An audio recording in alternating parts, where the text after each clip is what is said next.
지난 4월 8일에 이 지역 춘포초등학교 100주년 행사가 있었습니다. 그래서 거의 700명이 되는 많은 손님들이 방문을 하셨고요. 또 우리 교회에도 마당에도 관광버스가 5대나 들어오고 또 우리 교회도 현수막으로 함께 축하했습니다. 사실 우리 교인들 중에 대부분이 춘포초등학교 출신이란 말씀을 들었습니다. 그래서 학교 행사긴 하지만 우리 교회 성도님들이 많은 부분에서 참여하고 있다는 소식도 들었습니다. 또 아울러 그날 오신 분들 중에 우리 대장교회가 모교이신 분들이 있으셔가지고 또 헌금도 하시고 안부도 물으시고 교회도 잠깐 방문하셨다는 소식을 듣게 되었습니다. 사실 우리가 어렸을 때 다니던 학교, 또 우리가 어렸을 적 살던 고향에 대한 그리움과 향수가 있습니다. 그래서 왠지 그곳을 생각하고 또 그곳을 방문하게 되면 내가 어렸을 때로 돌아간 것처럼 또 그 시절의 나인 것처럼 생각하고 말하고 행동할 때가 있습니다. 여러분이 부활하신 주님을 만나기 전 또 부활하신 주님을 만나고 난 후도 마찬가지라 생각이 듭니다. 그것보다 더 확장을 하자면 여러분이 예수님을 만나기 전 그리고 예수님을 만나고 지금에 이르기까지 여러분의 모습은 달라진 것 같지만 예전의 모습 같고 예전의 모습 같지만 달라져 있다는 사실을 알게 됩니다. 저도 고등학교 시절에 학교에 운동부가 있었는데 야구부가 있었습니다. 그래서 TV에 보던 유명한 선수가 어느 날 학교에 와서 운동장에서 고등학생들하고 함께 운동을 하는 것을 봤습니다. 지금 야구 시즌 중인데 저 프로 선수가 어떻게 여기 학교까지 와서 운동 연습을 하고 있을까 생각을 했는데 체육 선생님이 야구부 코치를 겸하면서 수업 시간에 들어와서 하는 말이 아무개가 지금 컨디션이 안 좋아서 옛날 선생님들의 가르침을 받았던 그 폼을 또 그 모습을 회복하려고 왔노라라고 하면서 선생님들이 이야기해 주셨습니다. 사실 그 프로 선수가 손꼽히는 선수여서 당장 연습만 해도 회복할 수 있었지만 그 슬럼프 기간이 또 그 폼이 떨어져서 자신이 고등학교 때 배웠던 은사 또 선생님에게 또 활동했던 운동했던 학교에 와서 잠깐 며칠 동안 있다가 간 것이 또 그 선수에게는 큰 회복이 되었고 위로가 되었다는 나중에 또 소식도 듣게 되었습니다. 여러분은 어떻습니까? 지난 주일에 여러분 주예전에 나오셨죠. 그리고 다시 일주일간 세상을 지내면서 이 자리에 나왔습니다. 어쩌면 지난주와 똑같은 시간에 똑같은 모습으로 똑같은 장소에 똑같은 분들과 이 시간 함께 하고 있는지도 모릅니다. 매주 우리는 정해진 주의 날 이 시간에 예배를 드리기 때문입니다. 하지만 지난주에 만나신 우리 주님, 또 그 지난주에 만나신 주님, 또 오늘 만나실 주님께서 여러분에게 주시는 말씀과 위로의 능력이 더욱 새로워지고 더욱 능력으로 임하기를 소망합니다. 오늘 본문의 말씀에 앞서서 제가 이 말씀을 드린 이유는 바로 오늘 본문의 주인공이 자신의 과거의 삶으로 돌아가 있기 때문입니다. 바로 우리가 잘 알고 있는 예수님의 수제자 베드로입니다. 이 베드로는 예수님을 만나기 전에 고기를 잡는 어부였습니다. 그 형제와 함께 그 아버지와 함께 대를 이어서 갈릴리 바다에서 고기를 잡던 어부였습니다. 그런 그가 예수님을 만나서 그의 형제와 함께 아버지와 또 배와 모든 어구를 버리고 예수님의 제자가 된 것을 우리는 잘 알고 있습니다. 3년 동안 예수님을 따라다니면서 예수님과 동거동락하면서 하나님의 나라에 대한 또 예수님이 하나님의 아들 메시아됨을 배우고 들었고 가르침을 받았지만 막상 베드로는 제자들과 함께 예수님이 십자가에 달리시던 때 부정하고 부인하고 도망치고 말았습니다. 그리고 부활하신 예수님께서 제자들에게 나타나셨을 때 베드로도 그 자리에 있었지만 아직 베드로는 예수님 앞에 나가서지를 못했습니다. 예수님을 3번이나 부인하고 부정했던 자신의 그 믿음 없던 모습을 도저히 예수님 앞에 드러낼 수가 없었다는 사실입니다. 예수님이 부활하신 후 제자들에게 찾아와서 제자들을 만나고 또 의심 많은 도마가 예수님의 손과 옆구리를 만져보는 그 모습을 베드로는 물끄러미 보고 있었을 것입니다. 그런 베드로가 그 말씀 뒤에 본문을 보게 되면 이제 나는 고기를 잡으러 가야 되겠다 이렇게 말을 하면서 갈릴리 바다 디베랴 호수로 가게 됩니다. 그런데 그와 함께 제자들이 따라갑니다. 어쩌면 부활하신 예수님을 만난 베드로와 제자들이 예수님을 떠나지 않고 잘 붙잡고 이제는 따라다녀야 되는데 수제자였던 베드로가 내가 다시 고기를 잡으러 가야 되겠다라고 외친 것입니다. 그는 아직 예수님과의 다시 만남을 이루지 못하고 인격적인 만남에서 회복하지 못한 상태였기 때문에 그는 자기가 가장 자신이 있었던 아버지의 집, 또 물고기를 잡는 어부의 모습으로 그 제자들과 함께 돌아가고자 했다는 것입니다. 과연 그는 갈릴리 바다 디베랴 호수로 가게 되었습니다. 그리고 친구들과 함께, 형제들과 함께 밤새 고기를 잡으려고 했습니다. 그런데 놀랍게도 한 마리도 아무것도 잡지를 못했습니다. 이것도 어찌 보면 기적이라고 볼 수 있습니다. 어렸을 적부터 어부로 잔뼈가 굵었던 베드로와 그 형제들과 함께했던 사람들이 밤새 그물을 내렸는데 단 한 마리의 물고기도 잡지 못한 것입니다. 그때 예수님께서 나타나셔서 너희에게 물고기가 있느냐 물으셨고 그들이 밤새도록 잡지 못하였다고 했을 때 그러면 배 오른편에 그물을 내리라 말씀하셨습니다. 그러자 베드로와 그 제자들이 그물을 내렸을 때 우리가 잘 알고 있는 대로 153마리의 물고기가 잡혀 그물이 찢어지게 되었다라고 성경에 쓰여 있습니다. 오늘 우리가 베드로처럼 우리의 과거의 삶으로 우리의 인생의 삶으로 돌아가고자 했지만 우리 주님이 다시 찾아오셔서 베드로를 부르시고 제자들을 부르시고 다시 세우시는 주님의 능력, 부활의 주님을 만나고 의지할 수 있기를 소망합니다. 아멘. 사실 우리도 베드로와 같았습니다. 베드로처럼 생각하고 말하고 행동하고 있기 때문입니다. 이런 우리를 우리 주님께서는 아시고 우리에게 찾아오시고 우리에게 변화를 요구하십니다. 똑같은 시간에 똑같은 자리에 앉아있는 저와 여러분이지만 지난주와는 다르게 또 지난날의 삶과는 다른 신앙의 결단과 변화된 모습을 원하신다는 것입니다. 내가 과거에 잘하던 것이 있어서 그것을 하려고 했지만 오히려 하나도 이루지 못하고 오히려 과거의 영광에 먹칠만 하는 우리의 모습을 우리 주님은 보고 계신다는 것입니다. 그리고 그 가운데 내 말을 듣고 순종하여 그물을 내리면 153 놀라운 그물이 찢어지는 역사가 일어난다 말씀하십니다. 오늘 우리가 주님 앞에 엎드려 있을지라도 또 주님의 부활의 증인으로 온전히 살아가지 못하더라도 다시 우리를 찾아오신 부활의 주님께서 우리를 세워주실 줄로 믿습니다. 아멘.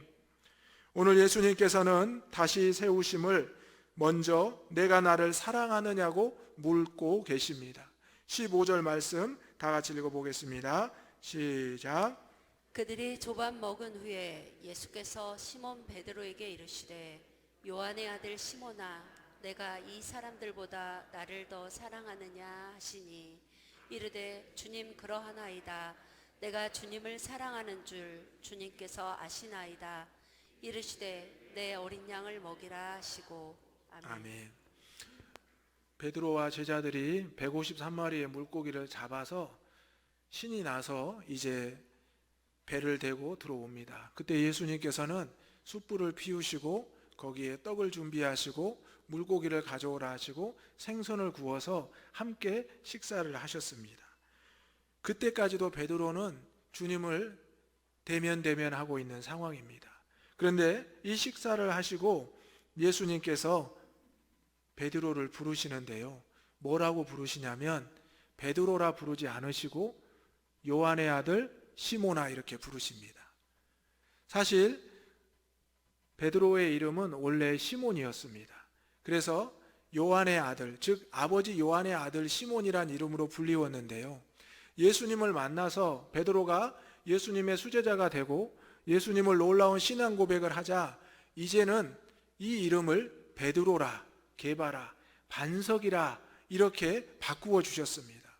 그 이름을 바꾸어 주신 분이 바로 예수님이고 불러주신 분이 예수님이신데 어찌된 노릇인지 오늘 본문의 말씀에 예수님은 베드로라 부르지 않고 요한의 아들 시몬아 이렇게 부르십니다. 그것을 오늘 3번이나 부르시는데요. 이것이 무슨 뜻일까요? 과거에 내가 잘했던 삶으로 돌아갔던 베드로, 또 과거에 예수님을 만나기 전에 삶으로 돌아가고자 했던 베드로를 우리 주님이 찾아가시고 만나시고 다시 부르신다는 것입니다. 그러면서 예수님께서는 요한의 아들 시몬아, 내가 나를 사랑하느냐라고 묻습니다. 이 질문을 또 3번이나 반복을 하셨는데요. 여기에서 우리가 원어로 성경 말씀을 보게 되면 예수님께서 베드로에게 처음 사랑하느냐 물었을 때의 질문은 우리가 잘 아는 대로 아가포스, 즉 아가페 사랑에 대해서 말씀하셨습니다. 내가 나를 하나님의 사랑으로 사랑하느냐. 그러자 베드로가 대답하기를 주님, 그렇습니다. 저는 주님을 사랑합니다. 이것이 근데 아가페 사랑이 아니라 원어로 보면 필레오라는 뜻이라고 합니다. 즉 아가페 사랑까지는 이르지 못하지만 인간적인 사람과 사람의 우정을 말하는 그 사랑의 단계라고 합니다. 2번째 질문에서도 예수님이 물으셨을 때 베드로는 똑같이 필레오적 사랑을 대답합니다. 그리고 3번째 예수님이 어떤 사랑을 물으시냐면 그래? 그러면 내가 나를 사랑하느냐? 거기에서 예수님은 아가페 사랑이 아닌 필레오의 사랑을 묻습니다. 그러자 베드로가 근심하며 또 대답하기를 주님, 주님을 사랑합니다라고 대답합니다. 사실 하나님께서 우리를 사랑하신 그 아가페 사랑을 우리가 어떻게 감히 비교할 수 있겠습니까? 베드로가 아무리 주님을 사랑하노라 고백했지만 그 사랑은 인간의 사랑을 뛰어넘을 수는 없었습니다. 하지만 예수님께서는 하나님의 사랑, 내가 너를 위하여 피와 살을 내어준, 목숨을 내어준 대속의 사랑을 너는 하고 있느냐? 너는 기억하고 있느냐라고 물으셨다는 것입니다. 베드로가 점점 어려워지고 힘들어할 때 우리 주님께서는 그래, 그러면 내가 필레오적인 사랑을 나를 하고 있느냐라고 물으셨습니다. 그러자 3번째로 베드로는 그렇습니다라고 고백을 한 것입니다. 오늘 우리가 주님 앞에 나와서 우리는 제가 죄인입니다. 제가 어떻게 하나님을 아버지라 부를 수 있겠습니까? 이런 고백을 하게 됩니다. 그렇게 되면 우리가 하나님의 사랑을 받지 못하는 죄인에 불과할까요? 그렇지 않습니다. 우리 하나님께서는 우리를 분명히 아가페적인 사랑으로 사랑하시고 예수 그리스도를 보내주셨음을 믿으시기 바랍니다. 이 땅에 오신 예수 그리스도는 메시아로 구세주로 우리의 죄를 대속하여 십자가에 달려 죽으셨음을 믿으시기 바랍니다. 하나님의 그 사랑을, 아가페적인 사랑을 확증하신 분이, 보여주신 분이 예수 그리스도라는 사실입니다. 오늘 베드로는 요한의 아들 시몬아, 이 주님의 음성을 듣고 얼마나 떨렸겠습니까? 2번째, 3번째 들었을 때 베드로의 모습을 한번 생각해 봅니다. 주님 앞에 153마리의 물고기를 잡아서 당당하게 나왔을 겁니다. 그때 요한의 아들 시몬아 불렀을 때 베드로는 깜짝 놀랐습니다. 그리고 2번째 불렀을 때 베드로는 아마 무릎을 꿇었을 것입니다. 그리고 3번째 똑같은 질문을 하셨을 때 베드로는 주님 앞에 엎드렸으리라 생각이 됩니다. 여러분, 우리라면 어떻게 하겠습니까? 부활하신 주님을 만났음에도, 부활의 증인이 되었음에도 또 세상에 젖어서 죄 가운데 살아갔던 저와 여러분들입니다. 그런데 오늘 주님께서는 분명히 또 부르시고 또 부르시고 또 부르십니다. 사랑하는 내 아들아, 사랑하는 내 딸아, 내가 나를 사랑하느냐? 내가 나를 사랑하느냐? 내가 나를 사랑하느냐? 물으십니다. 이 물으심에 분명히 대답할 수 있는 우리 대장의 모든 가족들이 되시기를 소망합니다. 아멘. 세상에 좋은 단어들이 많이 있습니다. 힘내, 보고 싶어, 잘 지내지, 함께 하자. 하지만 세상의 모든 단어들 중에 우리가 가장 좋아하는 단어는 사랑해라는 단어 아닙니까? 부모님이 자녀에게, 또 부부간에, 형제 자매간에 이 사랑해란 말을 하면 그 단어에 모든 것이 포함되어 있는 것을 알게 됩니다. 꼭 이성 간에만 사랑이란 단어를 쓰지 않습니다. 동성 간에도 서로의 우정과 또 서로를 아껴주는 것을 우리는 사랑이란 표현으로 쓰기도 합니다. 스승이 제자에게 쓰기도 하고요. 오늘 예수님께서 베드로에게, 제자들에게 묻고 있는 것입니다. 내가 나를 사랑하느냐? 오늘 예수님의 이 물음이 우리의 마음속에, 우리의 신앙에 꼭 들려지기를 주님의 이름으로 축원합니다. 아멘. 두 번째로 예수님께서는 다시 세우시기 위해서 이제 내 양을 먹이라고 하십니다. 17절의 말씀 읽겠습니다. 시작. 세 번째 이르시되 요한의 아들 시몬아 내가 나를 사랑하느냐 하시니 주께서 세 번째 내가 나를 사랑하느냐 하심으로 베드로가 근심하여 이르되 주님 모든 것을 아시오매 내가 주님을 사랑하는 줄을 주님께서 아시나이다. 주께서 이르시되 내 양을 먹이라. 아멘. 예수님이 똑같은 질문을 하고 똑같은 질문을 했을 때 말씀드린 대로 베드로는 일어섰다, 무릎을 꿇었다, 엎드렸을 것입니다. 그런데 그의 영적인 모습은 엎드렸다가 이제 무릎을 꿇었다, 일어서는 모습으로 바뀌는 줄로 믿습니다. 아멘. 주님이 우리를 부르시는데 우리가 왜 엎드려 있겠습니까? 고개를 들어야지요. 또 주님이 부르시는데 우리가 왜 고개만 들고 있겠습니까? 주님을 향해 일어서서 달려와야 될 줄로 믿습니다. 오늘 예수님께서는 자신의 삶으로 돌아가 있는, 또 그곳에서 헤매고 있는 베드로와 제자들에게 찾아가셨습니다. 내가 부활해서 너희들에게 보였거늘 너희는 왜 다시 세상으로 가서 이전의 삶이 좋다고 거기에 머물러 있느냐? 너희가 할 수 있는 것은 이제 아무것도 없고 내가 그물을 던지라고 하고 내가 그곳을 말하는데 그곳에서 감당하면 이루게 된다라고 말씀하시는 겁니다. 오늘 예수님께서는 사랑하느냐 세 번 물으시고 베드로의 고백을 들으신 다음에 뭐라고 하시냐면, 그래 그러면 내 양을 먹이라, 내 양을 치라, 내 양을 먹이라 라고 말씀합니다. 이 먹이라 치라는 똑같은 뜻을 포함하고 있습니다. 맡겨주신 양을 보호하고 지키고 잘 길러내라는 것입니다. 그래서 우리가 시편의 기자의 고백을 보면 여호와는 나의 목자시니 내게 부족함이 없으리라 고백합니다. 하나님이 나를 길러주시고 보호해주시는 그 목자의 모습처럼 이제 예수 그리스도가 우리를 지켜주시고 보호해 주셨으니 이제 우리가, 그 은혜 받은 우리가 하나님이 맡겨주신 그 양을 먹이고 칠 수 있는, 보호할 수 있는 은혜를 입어야 된다는 사실입니다. 예수님의 질문과 또 질문에 베드로가 점점 깨닫기 시작합니다. 물론 그 마음에 근심이 찾아오고 어려움이 있었지만 점점 그 마음이 다시 뜨거워지는 것을 보게 됩니다. 그때 예수님께서 내 양을 맡겼잖아, 내 양을 부탁했잖아 말씀하시는 겁니다. 사실 베드로는 제자들 중에 수제자였습니다. 그래서 베드로를 따르는 사람들이 많았습니다. 베드로의 말 한마디에, 베드로의 행동 하나에 지금 디베랴 바다, 갈릴리 바다로 물고기를 잡으러 온 사람들이 여러 명이 되지 않습니까? 오늘 주님께서 이 베드로에게 찾아오셔서 그의 과거의 삶을 머물러 있지 말고 이제는 그곳에서 변화된, 우리에게 다시 회복된 삶을 원하고 계신다는 것입니다. 이러한 양을 먹이라, 또 이러한 양을 치라는 것은 우리 목회자들과 또 우리 중직자들에게 주어주신 말씀입니다. 구역장, 권찰, 또 모든 부서의 임원들에게 해당되는 말씀입니다. 목양일념이라는, 성원 운반 일념이라는 그것을 우리는 목회자의 고백으로 삼습니다. 바로 맡겨주신 양무리들을 내가 지키고 기르겠나이다, 하나님 앞에 그 하나만을 고백하는 것이 목양일념의 고백입니다.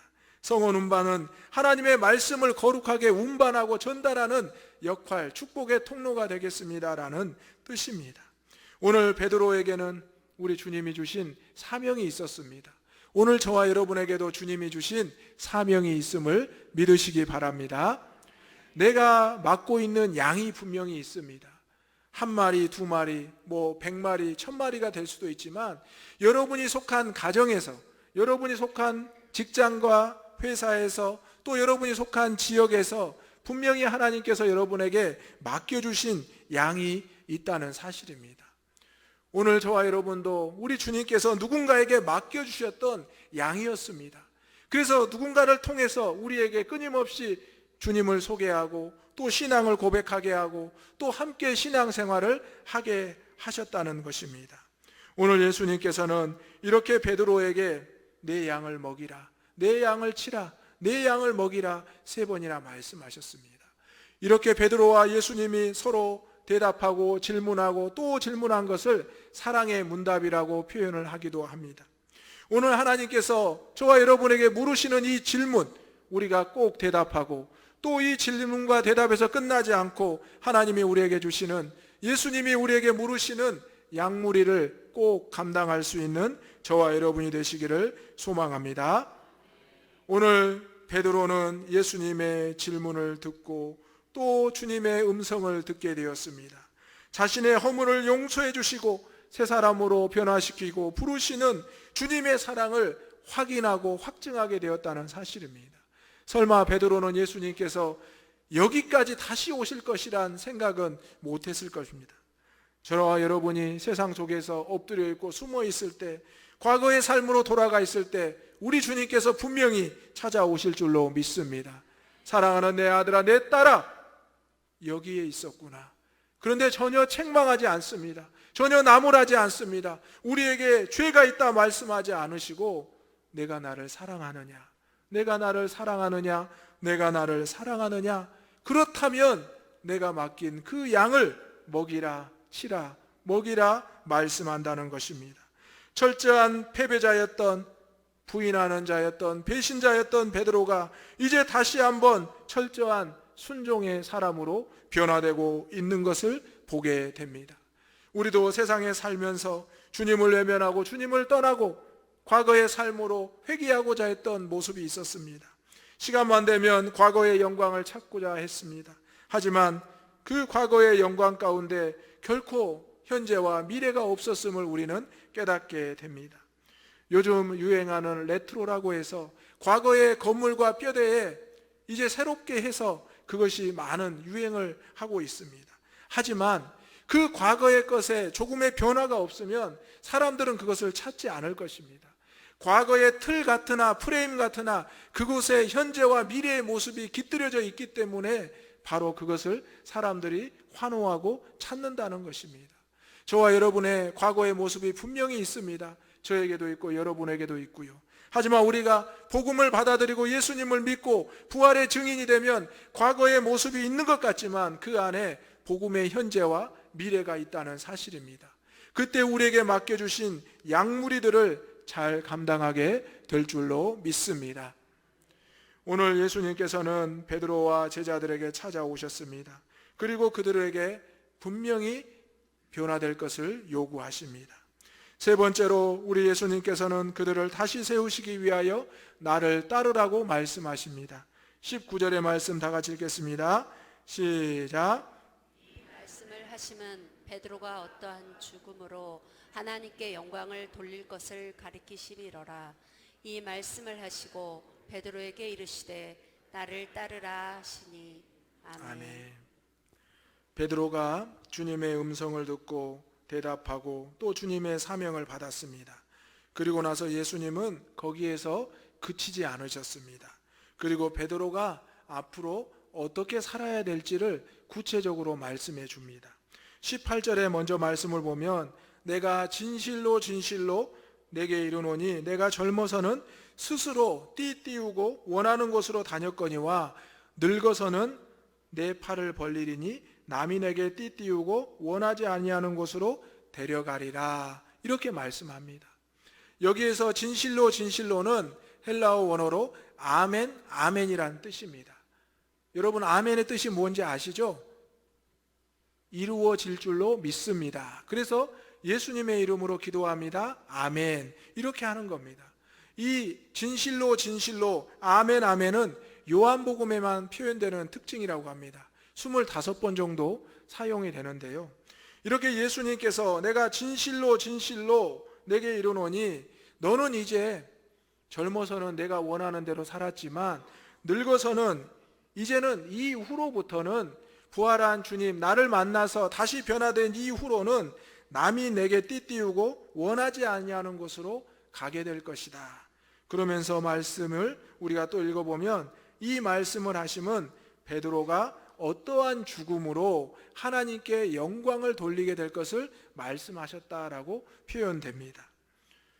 베드로를 다시 세우시고 변화시키고자 한 예수님께서 이제 너의 뜻대로가 아니라 남의 뜻대로 살 것이고 너는 죽을 것인데 그것이 하나님의 영광이 된다라고 말씀하는 것입니다. 어쩌면 베드로에게는 참 두려운 말씀이고 어려운 말씀일 수도 있습니다.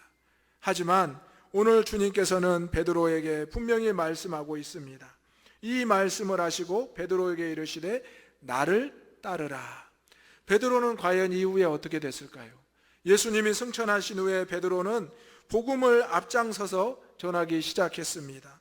본토, 갈릴리아, 갑바도기아, 아시아 및 비두니아 등지를 다니면서 적극적으로 복음을 전하기 시작했습니다. 더 이상 죽음을 두려워하지 않았습니다. 결국 네로 황제의 바켓에 바티칸 언덕에서 십자가 처형을 당하게 되었고 베드로는 자신이 주님처럼 십자가에 달리는데 그것을 거꾸로 달리고 싶다 이렇게 고백을 하고 거꾸로 십자가에 달려 순교하였다고 합니다. 죽음을 두려워하여 예수님을 부정하고 저주하고 부인하였던 베드로가 이제 디베랴 바닷가에서 예수님을 만나 그의 삶이 변화되었을 때 그가 주님의 음성을 듣고 내가 나를 사랑하느냐? 내 주님을 사랑합니다. 내 양을 먹이라 나를 따르라 이 말씀 앞에 완전히 새로워졌다는 사실입니다. 오늘 부활의 증인이 되어 한 주를 살았습니다. 아직 우리의 삶에 변화되지 못한 모습, 아직도 패배자와 도망자의 모습이 있다면 오늘 베드로와 그 제자들이 변화되었던 것처럼 철저한 순종의 모습이 있기를 주님의 이름으로 축원합니다. 주님께서 나에게 말씀하시는 것이 때로는 고난과 고통이 예비되어 있을 수 있습니다. 하지만 베드로의 이 죽음이 하나님께 영광이 된다라고 분명히 성경에 기록되어 있습니다. 오늘 우리는 우리 주님께서 우리를 위하여 죽으셨음을 보았고 믿습니다. 그리고 죽음 사망 권세 이기시고 부활하셔서 우리에게 우리의 삶에 찾아오셨음을 보고 믿습니다. 그렇다면 오늘 우리에게 주시는 이 사명을 어떻게 감당할 수 있겠습니까? 나의 재주와 능력으로는 물고기 한 마리도 잡을 수 없습니다. 내가 과거에 그렇게 잘했던 것도 이제는 되지 않습니다. 주님이 말씀하지 않으시면, 주님이 명령하지 않으시면 단 하나도 이루어낼 수 없는 것이 우리의 모습이란 사실입니다. 오히려 그것은 우리가 주님 앞에 매여 있다는 증거입니다. 오늘 저와 여러분이 진실로 내게 이르노니 이제 나만 따르는 삶을 살라는 예수님의 말씀에 순종할 수 있기를 주님의 이름으로 축원합니다. 아멘. 예수님의 당부의 말씀은 예수님의 제자로 철저하게 살 것과 예수님의 순환 때 부인했던 것을 늘 기억하며 잊지 말고 회개하라는 말씀입니다. 부활절 이후 우리는 은혜와 감격을 잊지 않겠노라고 고백을 했습니다. 그렇다면 우리가 그것을 자꾸 전하고 선포해야 됩니다. 말하지 않으면 우리는 금방 잊어버립니다. 말하고 선포할 때 부활하신 주님이 나에게 오셨고 내 삶을 다시 일으켜 세워주셨고 다시 세워주셨으니 이제는 주님과 동행하며 주님의 증인이 되어서 살겠노라 고백할 수 있는 저와 여러분 주님의 이름으로 당당하게 설 수 있기를 간절히 소망합니다. 아멘. 기도하겠습니다. 거룩하신 아버지 하나님, 우리가 베드로처럼 주님을 부인하고 부정하고 부활하신 주님을 만났지만 다시 대면하여 이제 우리의 삶으로 내가 잘하던 물고기 잡으러 갔던 우리의 모습을 기억합니다. 주여, 주님께서는 이런 베드로를 우리를 놓치지 않으시고 찾아오셔서 내가 나를 사랑하느냐, 내가 나를 사랑하느냐, 내가 나를 사랑하느냐 물으십니다. 주여, 주님께서 아십니다. 주님께서 아십니다. 주님께서 아십니다. 응답하게 하여 주시옵소서. 우리의 마음에 들려지게 하여 주옵소서. 내가 부활하신 주님을 보았노라 선포하고 증거하게 하여 주옵소서. 이제 나를 따르라 말씀하시는 그 주님의 음성을 듣고 이제 그 자리에서 다시 제자로 일어서기를 원합니다. 아버지 하나님, 더 이상 과거의 삶으로, 아버지 지난날의 삶으로 매여 있지 않게 하여 주옵소서. 나의 죽음을 통하여 하나님께 영광이 되었던 그 베드로의 모습이 우리 신앙인의 그리스도인의 모습이 되게 하여 주옵소서. 예수님의 이름으로 기도하옵나이다. 아멘.